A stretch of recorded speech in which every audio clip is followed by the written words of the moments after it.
Eh bien, bonjour à tous et bienvenue dans une nouvelle vidéo de l'outil Frontier. Et dans cette vidéo, je vais essayer de répondre à une question que je pense beaucoup d'investisseurs se posent et qui est: faut-il investir dans l'immobilier? Pourquoi est-ce que je décide de faire cette vidéo? C'est qu'en fait, je me rends compte que sur les réseaux sociaux, on entend un peu tout et n'importe quoi sur l'immobilier, ou en tout cas, on entend deux extrêmes. C'est-à-dire une partie des personnes, notamment des influenceurs, qui vont vous dire que c'est génial, qu'avec l'immobilier, on peut devenir rentier en une ou deux opérations. Évidemment, eux, leur but, c'est de vous vendre des formations. Et en fait, la réalité est quand même beaucoup plus compliquée, même si je pense que c'est possible dans de très rares cas. Et l'autre côté, d'autres personnes qui vont vous dire que l'investissement immobilier, c'est absolument pas fait en France, que les gens ne payent pas, qu'il faut beaucoup mieux investir en bourse. Et en fait, moi, je pense que la réalité, elle se trouve un peu entre les deux, un juste milieu. Même si je pense que pour la majorité des investisseurs, notamment en France, c'est quand même très intéressant d'investir dans l'immobilier, notamment grâce à l'effet de levier que vous voyez ici en image. Et je vais essayer de vous convaincre avec cette vidéo qu'il faut en effet bien investir en immobilier. Alors déjà, pourquoi je pense qu'il est important d'investir en immobilier? Je vous ai mis ici un petit graphique qui vous montre les différentes performances de placement sur les 30 dernières années. Enfin, c'était entre 88 et 2018, où on voit qu'en effet, ce qui bat largement tout le monde, c'est les actions. Donc là, c'est en fait actions et dividendes, mais grosso modo, c'est quand vous réinvestissez vos dividendes, en fait. C'est pour ça que la performance est aussi impressionnante, donc 1300, 1300%. Et en effet, on voit que l'immobilier n'est qu'ici qu'à 402%. Donc en effet, on peut se dire, bon, bah, il y a quand même une sacrée différence, c'est quand même beaucoup plus intéressant d'investir en bourse. En fait, ce que les gens oublient, enfin en tout cas oublient, mais c'est que ce 402%, vous le faites pas sur l'argent que vous avez, mais vous le faites sur potentiellement beaucoup plus d'argent que ça. Pourquoi? Parce qu'avec l'immobilier, vous avez la possibilité d'investir grâce à l'argent de la banque. Donc en fait, ici, vos 1352%, vous le faites avec l'argent que vous avez, mais ces 402%, vous pouvez le faire avec de l'argent que vous n'avez pas. Quand on pense que l'immobilier, grosso modo, en général, vous mettez 10% d'apport et la banque vous prête le reste, c'est-à-dire que si vous avez 10 000 euros, ces 402%, vous ne les faites pas sur vos 10 000 euros, mais sur 100 000 euros. Alors que là, votre action à dividende, vous faites bien 1352%, mais sur les 10 000 euros que vous avez. En fait, il est là le gros avantage de l'immobilier. En fait, il est vraiment au niveau du fait que la banque peut vous prêter. Je vous ai mis ici un petit graphique qui vous montre grosso modo l'évolution des prix des logements. Donc là, c'est en Ile-de-France, mais bon, c'est à peu près partout pareil, par rapport à l'inflation. Pourquoi je mets ce graphique et pourquoi il est intéressant? C'est qu'en fait, on se rend compte d'une chose, c'est qu'il y a déjà une décorrélation entre le prix de l'immobilier et les loyers. Pourquoi je montre ça? Et je vais surtout vous expliquer un petit peu ce graphique. C'est qu'on voit ici, je ne sais pas si vous voyez bien, mais la fameuse courbe ici en gris qui représente l'inflation. Grosso modo, je pense que vous savez, si vous suivez la chaîne, vous savez ce que c'est l'inflation, mais c'est que c'est un phénomène tout à fait normal et même sain dans l'économie, mais c'est que année après année, ça coûte de plus en plus cher d'acheter quelque chose. En fait, c'est que grosso modo, c'est qu'en fait la monnaie perd de la valeur, qu'il en faut de plus en plus pour en acheter, et c'est comme ça que les sociétés de consommation fonctionnent. Là, ce qui est intéressant de regarder, c'est que finalement le loyer suit grosso modo l'inflation. Donc déjà là, il y a quelque chose d'assez intéressant à regarder, c'est que je vais vous mettre ici un tableau d'amortissement. Parce qu'en effet, je suis en train de faire un petit prêt à la banque. Et si on zoome un petit peu, vous voyez quelque chose qui est assez intéressant, c'est le montant de l'échéance. Et en fait, on se rend compte que moi, c'est la somme ici que je vais devoir à la banque, donc les 405,47 euros tous les mois. Mais en fait, ça sera tous les mois. Vous voyez, du mois 0,15 au mois 0,65 et après on continue jusqu'à 116, je dois toujours 405 euros à la banque. Et en fait, ce phénomène d'inflation, il n'est pas impacté quand vous faites de l'immobilier, en tout cas quand vous faites un investissement, c'est que tous les mois, vous devez la même somme à la banque. Et par contre, si on revient ici, au niveau justement de ce graphique, et ben là, on se rend compte qu'il y a l'inflation. Et en fait, les loyers, vous allez continuer de les augmenter. Donc si vous mettez en location quelque chose, par exemple, que vous devez toujours tous les mois 405 euros à la banque, mais par contre, tous les ans, ou peut-être pas tous les ans, mais vous allez pouvoir réviser votre loyer et tous les ans l'augmenter. Votre loyer, vous allez l'augmenter, par contre, ce que vous devez à la banque, ça n'augmente pas. Il est là, en fait, le gros intérêt de l'immobilier. D'une part, il est là, et de deux, il est sur la plus-value que vous allez faire, parce que comme vous le voyez ici, le prix des logements, donc là, c'est ancien Île-de-France et France métropolitaine, et bon, grosso modo, évidemment, Île-de-France, ça augmente encore un peu plus, c'est la courbe que vous voyez ici en bleu. Vous voyez que même en France, ça augmente. En fait, c'est là, c'est que l'immobilier, c'est une question d'offre et de demande. Il y a même de plus en plus de personnes qui veulent se loger, donc forcément, les prix sont décuplés. Et en fait, pour moi, il est là le gros intérêt de l'immobilier. Il est vraiment sur le fait, en fait, sur un temps long. C'est évidemment un investissement qu'il faut avoir sur le vraiment très très long terme. Il faut le voir vraiment comme tous les mois, je dois une telle somme d'argent à la banque, mais je sais que dans 10 ans ou 15 ans, par contre, mon loyer va fortement augmenter. Donc finalement, je vais quand même réussir à gagner de l'argent. Et c'est là, moi, ce que je veux que vous arriviez à comprendre avec cette vidéo, c'est qu'en fait, l'immobilier, c'est très bien, et notamment sur cette partie-là, c'est que beaucoup trop de personnes se focalisent vraiment sur le cash flow positif à court terme. C'est-à-dire que leur but, c'est que quand ils achètent quelque chose, les mensualités qu'ils doivent à la banque tous les mois sont moins importantes que le loyer qu'ils vont faire rentrer.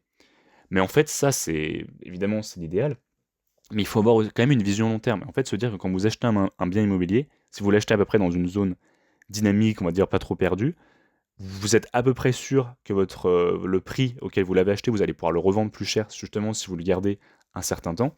Mais surtout, vous êtes à peu près sûr que votre loyer, au fur et à mesure, va continuer d'augmenter. Par contre, votre mensualité à la banque ne va pas augmenter. Et en fait, il est là, le gros intérêt de l'immobilier, il est ici. Et pourquoi c'est intéressant et pourquoi ça rejoint le point où en fait beaucoup de personnes pensent que c'est pas intéressant, c'est que c'est très long terme. Et en fait, c'est fait pour les gens qui ont entre guillemets pas beaucoup d'argent. Je vous ai mis ici sur le Twitter, donc maintenant X Dividend King, qui est un compte que je ne sais pas si vous connaissez, mais ce qui est très bien, qui est une personne qui investit dans les actions à dividendes. Et vous voyez ici qu'il vous met voilà, une des raisons pour lesquelles j'investirai jamais dans l'immobilier locatif. Et en effet, c'est ces risques-là. Il y a beaucoup de personnes qui vont dire ça peut être squatté, ça va être sali.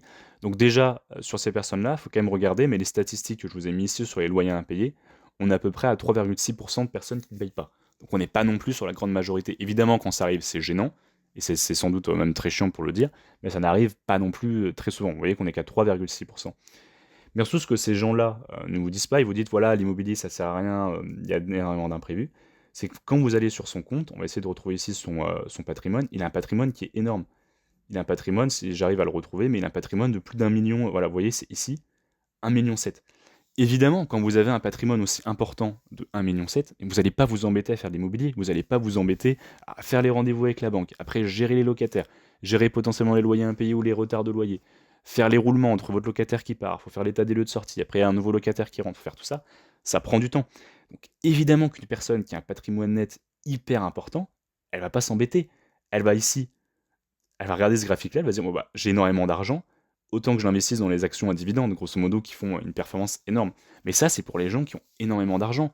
Mais le gros avantage de l'immobilier, c'est que c'est moins dynamique, c'est évidemment plus moins liquide que les actions, parce que quand vous les revendez, ça prend plus de temps. Mais encore une fois, ce 402%, vous ne faites pas sur vos 1,7 million comme Dividend King a. Dividend King, là, s'il mettait 1,7 million en apport en immobilier, il pourrait lever grosso modo quasiment 10 millions. Il ferait 402% sur 10 millions. Et en fait, c'est là le gros intérêt. Donc évidemment, moi, je comprends les personnes qui pensent comme ça, c'est-à-dire que pour moi, l'immobilier, et c'est un peu la conclusion de la vidéo, c'est que si vous avez d'énormes moyens, vous avez des salaires très très forts, vous avez des professions libérales, vous êtes médecin ou autre, vous gagnez 5, 6, 7, 8 000, 10 000 euros par mois, évidemment, vous n'allez pas vous embêter à faire de l'immobilier. Mettez une grosse partie de votre argent en bourse, faites ça pendant 15 ans, 20 ans, et vous pouvez prendre votre retraite et vous serez très bien. Et pour la majorité des personnes qui n'ont pas ce salaire-là, l'immobilier, ça peut être quand même un super investissement. Quand vous voyez ici à quel point ça augmente, et surtout, comme je dis, le gros avantage de l'immobilier, c'est que tous les mois, votre mensualité reste la même. Et là, par exemple, dans mon exemple, quand on reprend ici mes 405 euros que je dois à la banque, 405 euros aujourd'hui et 405 euros dans 20 ans, ce sera pas pareil. Et donc mon loyer, lui, il va augmenter. Et donc même si là, à l'instant T, je ne suis pas forcément à l'équilibre entre mon loyer et la mensualité que je dois, moi, si j'arrive à le garder pendant 20 ans, je sais que sur une vingtaine d'années, ce sera hyper intéressant. Donc en fait, l'immobilier, mais c'est un peu comme la bourse en fait, c'est un investissement long terme. Et pour moi, il faut le faire au début, notamment quand on est jeune, parce qu'on peut plus rapidement plus facilement, on va dire, se faire prêter de l'argent, on peut facilement se faire prêter sur des très longues mensualités, sur par exemple 25 ans, ce qui est très intéressant parce qu'on baisse nos mensualités. Et surtout, c'est aussi intéressant quand on est jeune, parce qu'en général, quand on est jeune, on a un peu plus de temps. Donc on peut se permettre de gérer un locataire, de répondre à son locataire s'il y a une fuite. Ou évidemment, quand vous avez 35-40 ans, une vie de famille ou autre, vous n'avez peut-être pas forcément envie de faire ça. Mais pour moi, l'immobilier et la bourse, et ça va être un petit peu la conclusion de la vidéo, c'est que pour moi, immobilier et bourse ne sont pas du tout à mettre en concurrence. Au contraire, la bourse, c'est génial avec l'argent que vous mettez l'argent que vous avez en bourse et vous faites fructifier, et l'immobilier, c'est l'argent que vous n'avez pas. Et donc, moi d'ailleurs, c'est ce que je compte faire là. C'est pour ça que vous voyez mon tableau d'amortissement, parce que je vais faire un investissement immobilier. D'ailleurs, si ça vous intéresse, je pourrais peut-être même vous faire une vidéo pour vous montrer concrètement les chiffres, combien ça m'a coûté, même les rendez-vous à la banque, comment ça se passe, puis vraiment les vrais chiffres de l'immobilier, combien je loue mon bien versus combien je dois à la banque. Mais en fait, c'est ça la conclusion, c'est l'immobilier, c'est très bien pour la grande majorité des investisseurs parce que ça vous permet de lever de la dette, de lever de l'argent et de faire un pourcentage, un 402%, non pas sur l'argent que vous avez, mais sur 10 fois plus, parce que la banque va vous prêter 10 fois l'argent que vous mettez. Et par contre, la bourse, c'est super avec l'argent que vous avez. Donc en fait, c'est ça, pour moi, il faut faire les deux, quitte à ce que vous faites de l'immobilier quand vous êtes jeune, comme moi, vous avez une vingtaine d'années, et après, à 35 ans, vous revendez vos différents investissements, et là, vous mettez votre plus-value en bourse, et vous vous emmerdez plus. Donc ça va être un peu ça la conclusion de la vidéo, c'est que l'immobilier, c'est très bien. En effet, ça prend du temps. En effet, il y a des loyers à payer. Un type qui est un dividend king, il a tout à fait raison de dire que c'est pas intéressant pour lui quand on a un patrimoine net aussi important.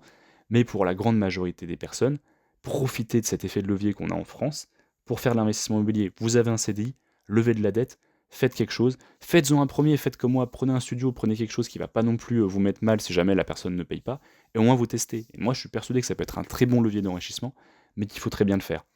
Donc voilà pour cette vidéo, n'hésitez pas à me dire dans les commentaires ce que vous en avez pensé, si vous faites de l'investissement immobilier, même vos réactions si jamais vous en avez faites, votre bilan, et je serais ravi d'échanger avec vous sur ça. Je vous remercie, je vous dis à très bientôt pour une nouvelle vidéo.